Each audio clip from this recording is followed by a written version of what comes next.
Hi hello welcome back to chef Murugan's recipe. இன்னைக்கு நம்ம சேனலில் வந்து பார்த்தீங்கன்னா சூப்பரான ஒரு ஹெல்த்தியான ரெசிபி தான் பார்க்க போகிறோம். அது என்னங்கிறத பார்க்கறதுக்கு முன்னாடி நீங்கள் நம்ம சேனல் ஃபஸ்ட் டைம் பார்க்குறீங்க அப்படின்னா மறக்காம நம்ம சேனலை சப்ஸ்கிரைப் பண்ணிட்டு கூட இருக்க பெல் ஐக்கானை கிளிக் பண்ணுங்க. அதில் ஆளுங்க நோட்டிஃபிகேஷன் செட் பண்ணி வச்சிருக்கீங்களான்னு பார்த்துக்கோங்க. நம்ம போகிற வீடியோ எல்லாமே வந்து உங்களுக்கு உடனே நோட்டிஃபிகேஷனில் வரும். இப்போ வாங்க நம்ம இதுக்கு என்ன தேவையான பொருட்கள் என்னன்னு பார்த்துட்டு வந்துடலாம். நாட்டுக்கோழி மசாலாவுக்கு வந்து தேவையான பொருட்கள் தான் பார்க்குறோம். இது வந்து பார்த்திங்கன்னா நல்லெண்ணெய் எடுத்து வச்சுருக்கேன். நான் இது வந்து ஒரு 50 ml இருக்கும். நல்லெண்ணெய் எடுத்து வச்சுருக்கேன். அது போக வந்துட்டு தாளிக்கிறதுக்கு பட்டை, கிராம்பு, ஏலக்காய் ப்ளஸ் ஒரு பிரியாணி இலை, ஒரு 3 வெங்காயம் கட் பண்ணி எடுத்து வச்சுருக்கேன். அது போக வந்து பார்த்திங்கன்னா ஒரு 2 தக்காளி சாப் பண்ணி எடுத்து வச்சுட்டு அதோட காரத்துக்கு தேவைப்படுற அளவு கொஞ்சமாக ஒரு 4 பச்சை மிளகாய், ஒரு 4-5 பல் பூண்டு க்ளீன் பண்ணி எடுத்து வச்சுருக்கு, கொஞ்சம் கருவேப்பிலை, ஒரு 1.5 டேபிள் ஸ்பூன் வந்துட்டு இஞ்சி பூண்டு பேஸ்ட்டு போட்டிருக்கோம். இது என்னென்னு கேட்டிங்கன்னா, நம்ம ஆல்ரெடி அதுலேயும் நம்ம இஞ்சி பூண்டு பேஸ்ட்லாம் போட்டிருக்கோங்கிறதுனால வந்துட்டு நம்ம ஆல்ரெடி போட்டு பாயில் பண்ணி வச்சுருக்கோம் இல்லைங்களா. ஸோ அதனால் நம்ம இந்த இன்க்ரீடியன்ஸில் வந்துட்டு இஞ்சி பூண்டு பேஸ்ட்டு 1.5 ஸ்பூன் எடுத்துருக்கோம். ஸோ இதை எப்படி ப்ரிப்பேர் பண்ணலாங்கிறத இப்போ நம்ம பார்த்துடலாம் வாங்க.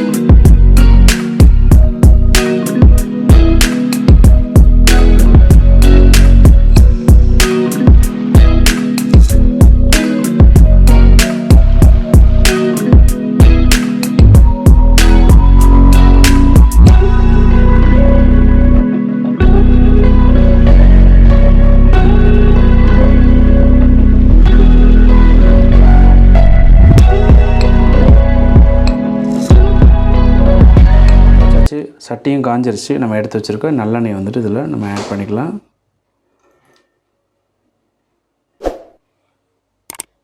ஸோ நல்லா காஞ்சிருச்சு. நல்லா காஞ்சதுக்கப்புறம் வந்து பார்த்திங்கன்னா நம்ம எடுத்து வச்சு தாளிக்கிறதுக்கு எடுத்து வச்சுருந்தோம் இல்லைங்களா, அந்த ஒரு ஏலக்காய், பட்டை, கிராம்பு, அது போக ஒரு பிரியாணி இலை அதையும் எடுத்து போட்டு லைட்டாக அப்படி ஒரு பரட்டி விடுங்க. எல்லா பக்கமும் நல்லா சூடு இருக்கும். ஏலக்காய் வெடிக்கும் பார்த்துக்கோங்க. அதுக்கு முன்னாடி வந்துட்டு பார்த்திங்கன்னா நம்ம இந்த வெங்காயத்தை நம்ம சேர்த்துடலாம். வெங்காயத்தை பொறுத்தவரையும் பார்த்திங்கன்னா நீங்கள் எப்படி வேணாலும் நல்லா நைஸாக கட் பண்ணி போடுங்க. சாப்ஸுங்கிறதுனால ஃபுல்லாக வந்துட்டு கிரேவி நமக்கு கிடைக்கும். இது நம்ம குழம்பு வைக்கல, சாப்ஸ் வச்சுட்ருக்கோம். அதுபோல் வந்து இந்த கார்லிக்கையும் இப்போவே இதில் நம்ம சேர்த்துடலாம். ஸோ பச்சை மிளகா 4 பீஸ் காரத்துக்கு எடுத்து வச்சு தான் அதையும் சேர்த்துடலாம். அதுபோல் வந்துட்டு வாசனைக்கு நம்ம கருவேப்பிலையை போட்டுருவோம். இதை வந்து பார்த்திங்கன்னா நல்ல கண்ணாடி பதத்துக்கு வந்து நம்ம இப்போ வதக்குறோம். ஸோ உங்களுக்கு இந்த ஸ்டேஜில் வந்து இஞ்சி பூண்டு பேஸ்ட் போடணுங்கிறத நான் உங்களுக்கு கிளியராக சொல்கிறேன்.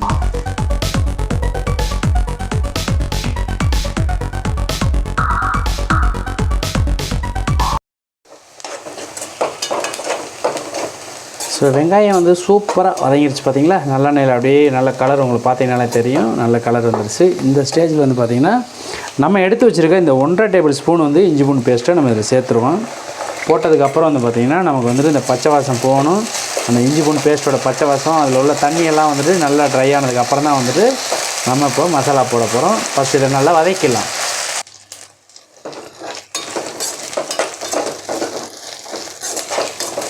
இஞ்சி பூண்டு பேஸ்ட்டு நல்லா பச்சை வாசம் போயிடுச்சு. இப்போ வந்து நம்ம அடுப்பை ஸ்லோ பண்ணிவிட்டு நம்ம அடுத்து வந்து பார்த்திங்கன்னா மசாலாவை ஆட் பண்ணிடலாம்.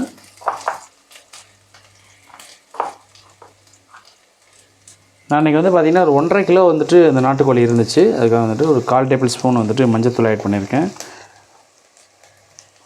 1 டேபிள் ஸ்பூன் வந்து நமக்கு மிளகாத்தூள் போட்டாச்சு. அதே குவான்டிட்டிக்கு வந்துட்டு பார்த்திங்கன்னா மல்லித்தூளும் போட்டுக்கலாம். கொஞ்சமாக வீட்டில் ஏதாவது பிராண்டு சிக்கன் மசாலா இருந்துச்சுன்னா கொஞ்சம் ஆட் பண்ணிக்கோங்க. ஒரு 1/4 டேபிள் ஸ்பூன் வந்துட்டு ஜீரக பவுட்ரு. அதே குவான்டிட்டிக்கு வந்து பார்த்திங்கன்னா டபுளாக வந்துட்டு பெப்பர் சேர்த்துக்கோங்க, ரொம்ப நல்லாயிருக்கும். இதெல்லாம் சேர்த்துட்டு ஸ்லோ ஃப்ளேமில் இருக்குங்கிறதுனால நம்ம வந்து ஒரே ஒரு இப்படி பெரட்டி விட்டுட்டு நம்ம ஆல்ரெடி தக்காளியை வந்து ரொம்ப நைஸாக கட் பண்ணி வச்சுருக்கோம் இல்லைங்களா, அந்த தக்காளியை வந்து நம்ம இப்போ தான் சேர்க்கணும். தக்காளியை சேர்த்துடலாம். தக்காளியை சேர்த்த உடனே என்ன பண்ணணும்னு பார்த்தீங்கன்னா லைட்டாக ஒரு 4 கல் உப்பு இருந்துச்சு போட்டிங்க அப்படின்னா உங்களுக்கு உடனே வந்துட்டு என்ன ஆகுன்னு கேட்டிங்கன்னா தக்காளி நல்லா மசிஞ்சு கொடுக்கும் நமக்கு. நம்ம ஆல்ரெடி பாயில் பண்ணும்போது கொஞ்சம் உப்பு போட்டு பாயில் பண்ணியிருக்கோம், அதனால் இதில் வந்துட்டு கொஞ்சமாக சேர்த்துக்கலாம். சேர்த்துட்டு இதை வந்து நல்லா பேஸ்ட் ஆகிற அளவுக்கு நல்லா தக்காளி கொஞ்சம் நல்லா மசிகிற வரையும் இதை வந்து நம்ம கிண்டிடுவோம். பாயில் ஆகட்டும். அதுக்கப்புறம் சிக்கனை நம்ம ஆட் பண்ணலாம். இப்போ பார்த்தீங்கன்னா நல்லா நமக்கு வந்து பார்த்திங்கன்னா அந்த தக்காளி மசிஞ்சு நமக்கு அந்த கிரேவி வந்து நல்ல ஒரு சாப்ஸ் இது வந்திருக்கு. இன்னும் கொஞ்சம் தக்காளி வேகணும். ஆனால் பட் இருந்தாலும் வந்து பார்த்திங்கன்னா இந்த பொசிஷன் வரும்போது நம்ம வந்து ஆல்ரெடி குக்கரில் பாயில் பண்ணி எடுத்து வச்சுருக்காங்க நாட்டுக்கோழி, அதை வந்து கொஞ்சம் சூப்போடையே அந்த தண்ணியோடையே ஊற்றிடுங்க. அப்போ தான் வந்து பார்த்திங்கன்னா உங்களுக்கு ரொம்ப நல்லாயிருக்கும். இப்போ நான் இதை ஊற்றிட்டு கலந்துடும். ஏன்னா இன்றைக்கி நம்ம சாப்ஸ் பண்ணுறங்கிறதுனால வந்துட்டு ரொம்ப கிரேவியாக இருந்துச்சுன்னா குழம்பாயிரும். ஸோ அதனால் கொஞ்சம் கிரேவி இருக்கணும்.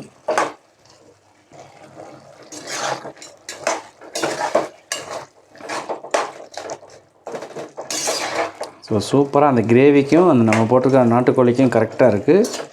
இது அப்படியே ஸ்லோ ஃப்ளேமில் வச்சு ஒரு 10 நிமிஷம் வந்துட்டு நல்லா வேகட்டும். அப்போ தான் அந்த மசாலாவில் வந்துட்டு பார்த்திங்கன்னா நம்ம போட்டிருக்க சிக்கனில் வந்துட்டு மசாலா ஃபுல்லாமே அப்சர்வ் பண்ணி நமக்கு சாப்பிடும்போது நல்ல ஒரு ஜூஸியாக கிடைக்கும். ஸோ ஒரு 10 நிமிஷம் குக் ஆகட்டும்.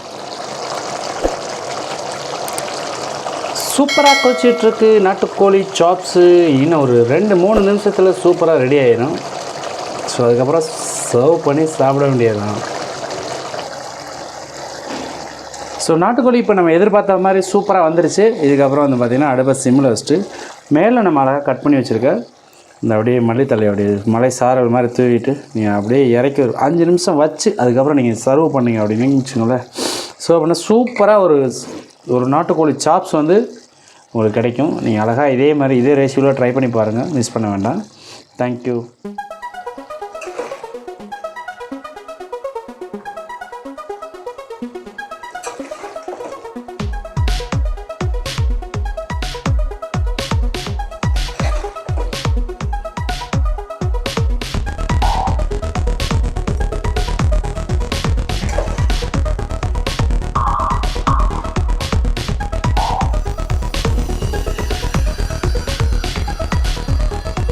நாட்டுக்கோழி சாப்ஸ் ரெடி.